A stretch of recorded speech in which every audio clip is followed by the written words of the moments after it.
Hello student, स्वागत है आपका आदित्य मैथ्स पे। मैं आदित्य पुद्दार सर। स्टूडेंट्स, हम लोग डिटर्मिनांट जो है कंप्लीट कर चुके हैं और अब जो है डिटर्मिनांट का कुछ खास चीज़ बताते हैं।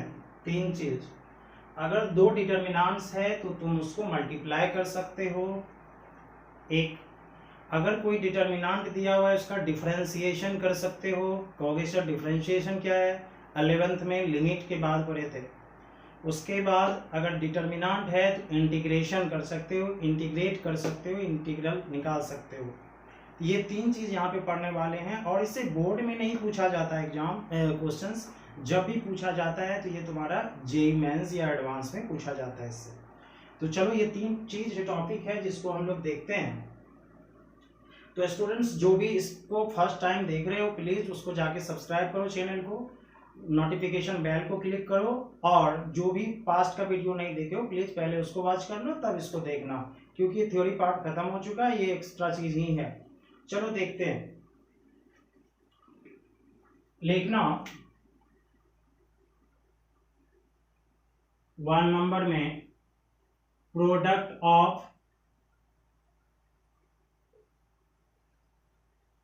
To determinant, product of two determinant. अगर दो डिटर्मिनांट है तो उसको तुम मल्टीप्लाई कर सकते हो। तो चलो जरा दिखाते हैं। मान लो अगर एक डिटर्मिनांट है 1 2 3 0 4 1 3 0 5 और एक दूसरा डिटर्मिनांट मल्टीप्लाई में है 2 0 4 5 1 3 0 2 4 या 3। अगर इसको हम लोग को मल्टीप्लाई करना हो तो कैसे करेंगे? तो दिमाग में आएगा कि सर इसको एक्सपेंड कर लेंगे, इसको एक्सपेंड कर लेंगे, मल्टीप्लाई कर देंगे। हाँ, वो तो रूल है ही, सबको पता है वो रूल कि इसको भी एक्सपेंड कर लो, उसको भी एक्सपेंड कर लो, मल्टीप्लाई कर दो, जो आएगा आंसर। बट कुछ खास बात बताना चाह रहे हैं हम लोग। यहाँ पे अगर दोनों डिटर्मिनांट है और हमको मल्टीप्लाई ही करना पड़े तो कैसे करेंगे? तो चलो थोड़ा सा इस पे नजर रखना, मल्टीप्लाई कैसे करोगे,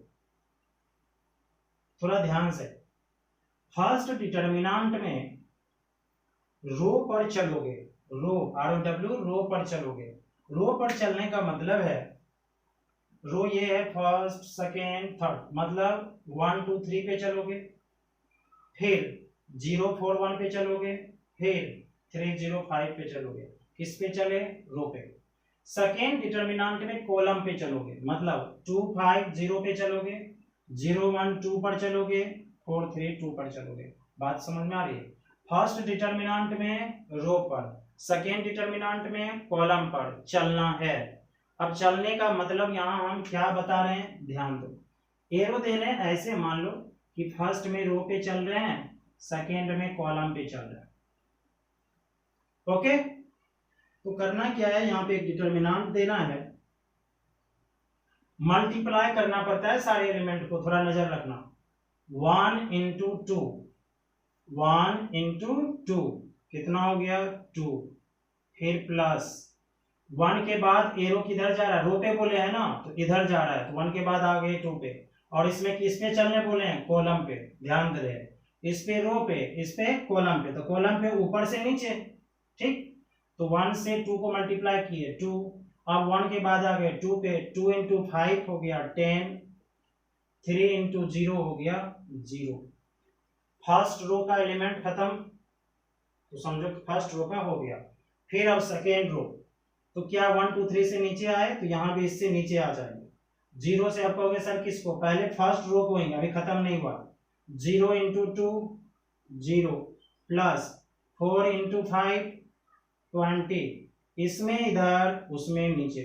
1 इंटू 0 0, फिर नीचे 3 इंटू 2 6, 0 इंटू 5 0, 5 इंटू 0 0, इसका तीनों रो से हो गया, उसका फर्स्ट कॉलम का हुआ। इसका फर्स्ट कॉलम से जब तुम कर दिए तो देखो तुमको भी फर्स्ट कॉलम बन गया। अब इस फर्स्ट कॉलम पे कोई ध्यान देने की जरूरत नहीं है, फिर से शुरुआत होगा अब इससे सेकेंड कॉलम में। 1 इंटू 0 यहां पे लिखना है 0, 2 इंटू 1 2, 3 इंटू 2 6।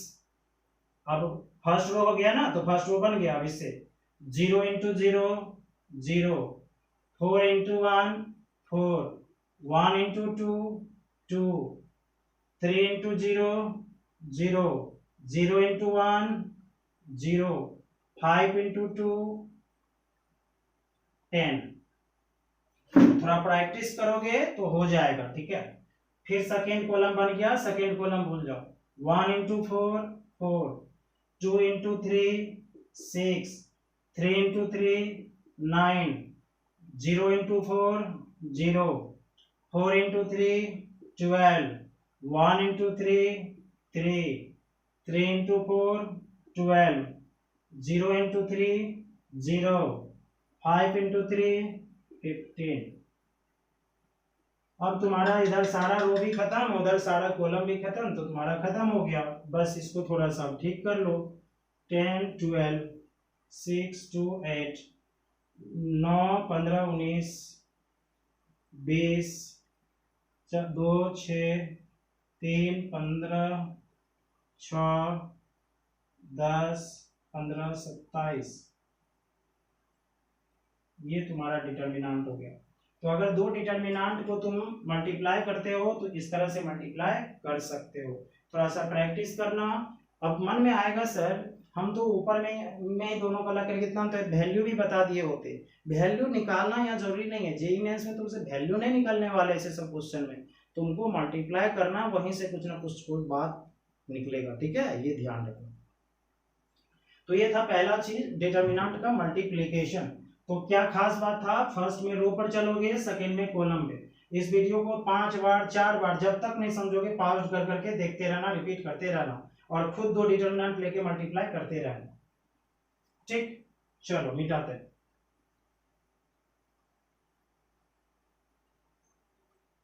2 नंबर में लिखना डिफरेंशिएशन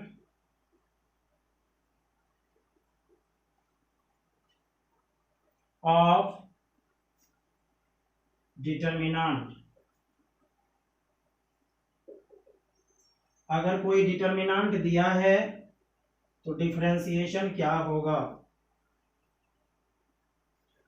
तो अभी तत्काल ज्यादा कुछ नहीं बता रहे हैं, ये बताओ अगर a है तो बोले थे इसका differentiation dA by dx।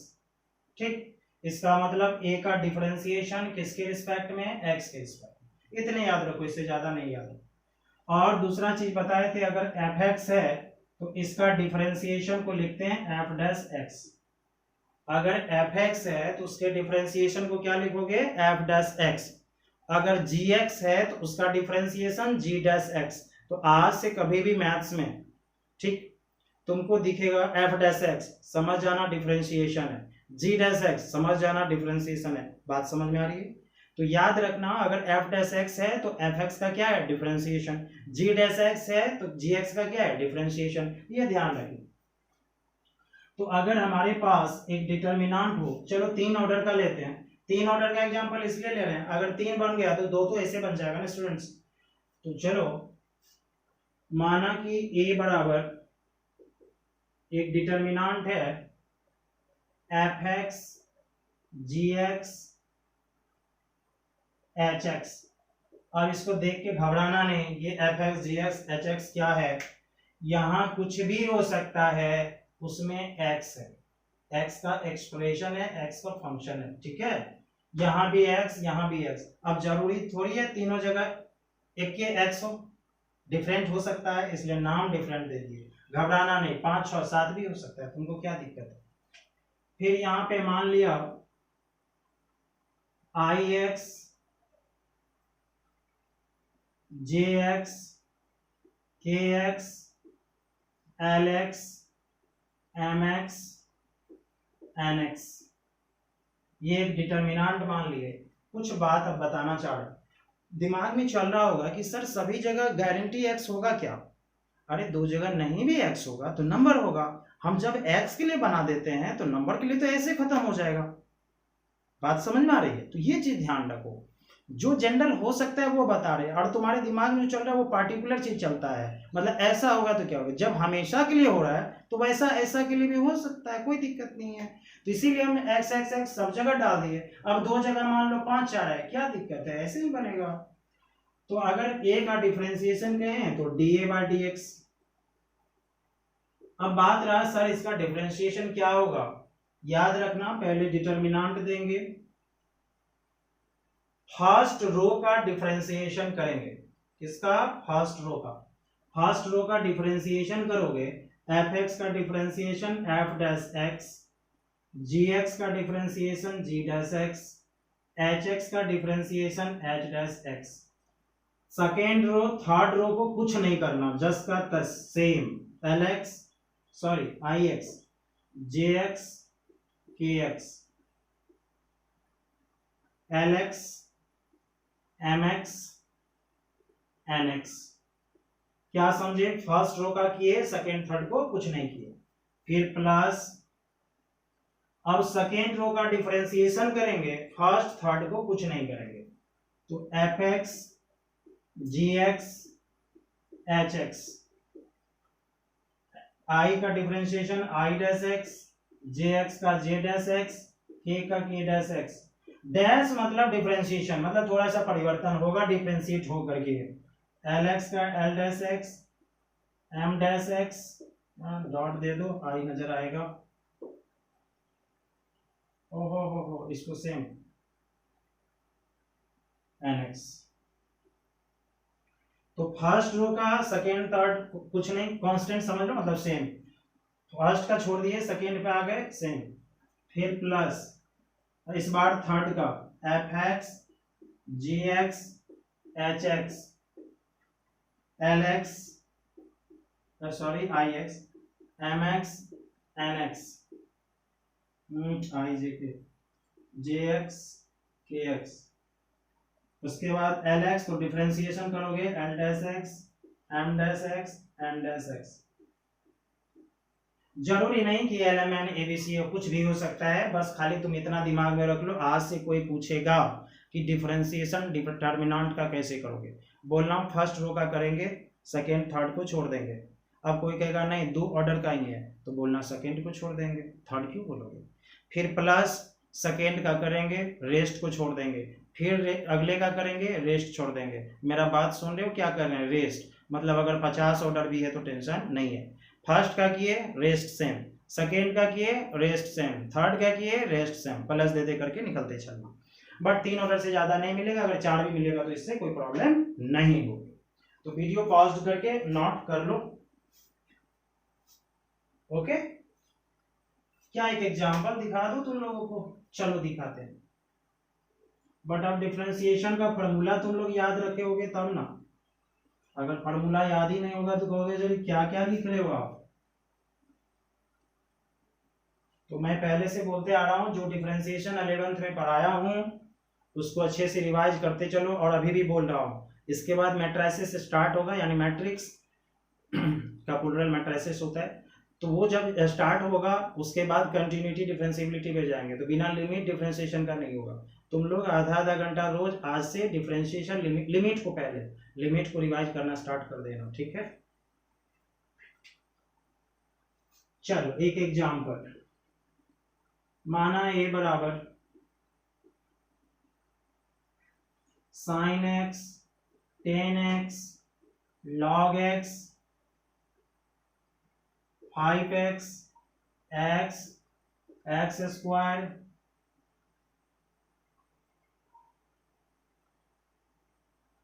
To 3 e to the power x। इसका डिफरेंशिएशन करना है,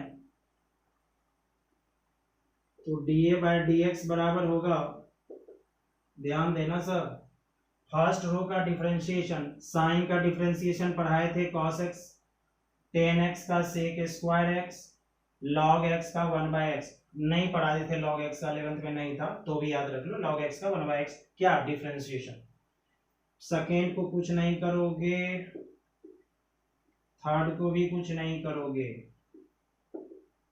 फिर फर्स्ट सेम यानी sin x tan x log x, 5x का करोगे 5, x का करोगे 1, x स्क्वायर का 2x, फिर इसको सेम,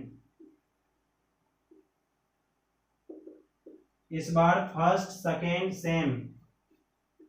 दिख रहा होगा, अगर नहीं भी दिख रहा होगा तो बोल रहे हैं sin x tan x log x 5x x x square, और इधर 2 का 0 3 का 0 e to the power x का वही होता है।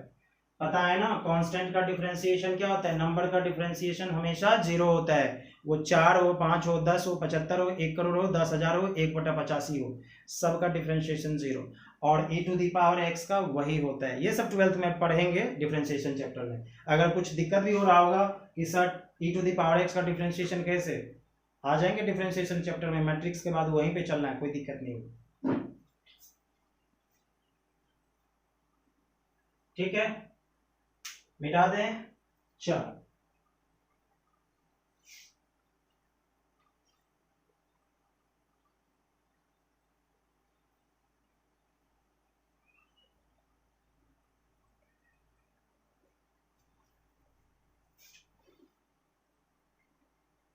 इंटीग्रेशन यानी integral of A determinant.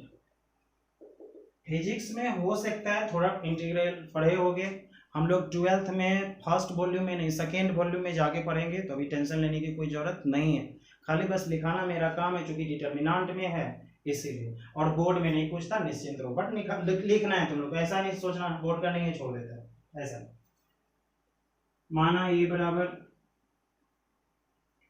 fx gx hx है, ए बी सी है, lmn है, कुछ दिमाग में चल रहा होगा, हमको पता है, सोच रहे होगे सर उसमें सभी में x दिए थे, इसमें अभी आप छांट दिए, फर्स्ट रो में दिए बाकी में नहीं दिए। किसी का मजाल नहीं है कि फर्स्ट रो के अलावा हम थर्ड सभी में x x दे दें और इंटीग्रेशन कर ले, वो इतना टफ हो जाएगा कि 2 महीना में भी नहीं बनेगा, इसलिए निश्चिंत रहना, इसमें कोई एक के में देता है, ठीक है, वो एक में भी कम करके दे देता है, इसलिए घबराना नहीं। इंटीग्रेशन थोड़ा टफ होता है कंपैरिजन टू डिफरेंशिएशन, अगर डिफरेंशिएशन और इंटीग्रेशन में तुलना करोगे इंटीग्रेशन टफ होता है, तो इसलिए उसका क्वेश्चन थोड़ा सा छोटा ही दे करके देता है, होता है नो डाउट क्वेश्चन हार्ड, लेकिन छोटा देता है, क्योंकि बहुत सारे फंक्शन का तुम डिफरेंशिएशन कर सकते हो, बता रहे हैं, लेकिन बहुत सारे का इंटीग्रेशन नहीं कर सकते, होगा भी तो हो सकता है 1 घंटा लग जाएगा वो इंटीग्रेशन, डिफरेंशिएशन 1 ही मिनट में हो जाएगा, ये चीज बता रहे। तो अगर इसका इंटीग्रेशन करना है तो इंटीग्रेशन का साइन होता है एस, ठीक, एस बोलेंगे इसको, और यहाँ पे बगल में इनटू में dx दिया जाता है, डिफरेंशिएशन में भागा में dx, इंटीग्रेशन में गुना में dx। पढ़ोगे क्या, integral of A with respect to x, सुन लो, integral of A with respect to x, बात समझ में आई, dx मतलब d को बोलना नहीं है, dx मतलब विथ रिस्पेक्ट टू x ही बोल।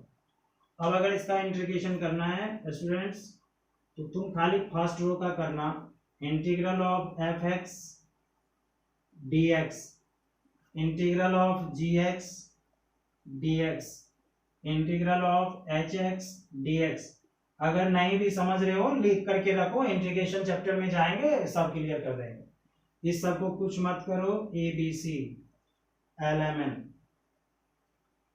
यहाँ पे ए बी सी और lmn नंबर है, कांस्टेंट है, यानी अचर राशि है, जो हिंदी पढ़ते होगे तो लिखना वेयर यानी जहां, A B C L M and N बराबर कांस्टेंट, जो हिंदी पढ़े होगे अचर राशि मतलब जिसका वैल्यू नहीं बदलता, तो सब में एक्स इसमें नहीं देगा। अब कहोगे सर फर्स्ट रो में देगा क्या, सेकेंड रो में दिया तो तुमको फर्स्ट थर्ड में नहीं देगा, तो सेकेंड में इंटीग्रेशन कर देना, तुम क्यों टेंशन ले रहे हो, ठीक है। कुछ भी नया सोचने, अगर कॉलम में सर देगा तो कॉलम में कर देना, जहां एक्स होगा वहां कर देना, रेस्ट छोड़ देना। और कुछ बताएं क्या? नहीं ना, तो याद रखना जहां देगा वहां कर लेना, बाकी जगह छोड़ देना। तो बस ये 3 चीज था स्टूडेंट्स डिटर्मिनेंट का, जो इंपॉर्टेंट है जेईई मेंस के लिए। इस 3 चीज को हमेशा ध्यान रखना, ठीक है। इस तरह से हम लोग का डिटर्मिनेंट चैप्टर खत्म हो गया। अब हम लोग जो है मैट्रिक्स चैप्टर पे चलेंगे कल से, और आई थिंक ये 9th पार्ट है डिटर्मिनेंट का। हाँ 9th पार्ट है, 9th पार्ट में डिटर्मिनेंट हम लोग का खत्म हुआ। तो इस तरह से हम लोग का सेकंड चैप्टर भी खत्म हो गया। इनवर्स ट्रिगोनोमेट्रिक फंक्शन यानी आईटीएफ खत्म हो चुका है। उसके बाद डिटर्मिनेंट अलजेब्रा का खत्म हो चुका है। कल अलजेब्रा का सेकंड चैप्टर मैट्रिक्स स्टार्ट होगा। तो तब तक के लिए बाय, अपना ख्याल रखना, घर में रहना, सेफ रहना, कहीं बाहर नहीं निकलना है, अच्छे से मैथ्स बनाना है, रिवाइज करना है। फिर से रिपीट कर रहा हूँ, लिमिट चैप्टर को रिवाइज करना, डिफरेंशिएशन को एक बार रिवाइज करना, ताकि यहाँ जब हम पढ़ाएंगे तो कोई प्रॉब्लम नहीं, कहीं भी पढ़े हो कोई प्रॉब्लम नहीं है, लिमिट डिफरेंशिएशन को रिवाइज करते रहना है। और नो डाउट उसको नहीं करोगे तो कुछ होने वाला भी नहीं 12th में, क्योंकि 44 नंबर का सिर्फ तुम्हारा कैलकुलस पार्ट से पूछा जाता है, इसलिए इसको नजरअंदाज तुम नहीं कर सकते। Limit differentiation, application of differentiation, integration, ये सब चीजें 12th में, तो ये चीज का थोड़ा सा ध्यान रखना, कोई दिक्कत नहीं होना चाहिए। तो ट्रिगोनोमेट्री का फॉर्मूला, लिमिट, डिफरेंशिएशन, ये चीज करके रखना है अभी 15 दिन तक, क्योंकि मैट्रिक्स में ना हमको नहीं लग रहा है 15 पार्ट से कम जाएगा, ठीक है। इसमें बहुत ज्यादा जाता है क्योंकि बहुत सारा चीज है इसमें, ठीक है स्टूडेंट्स। Okay bye.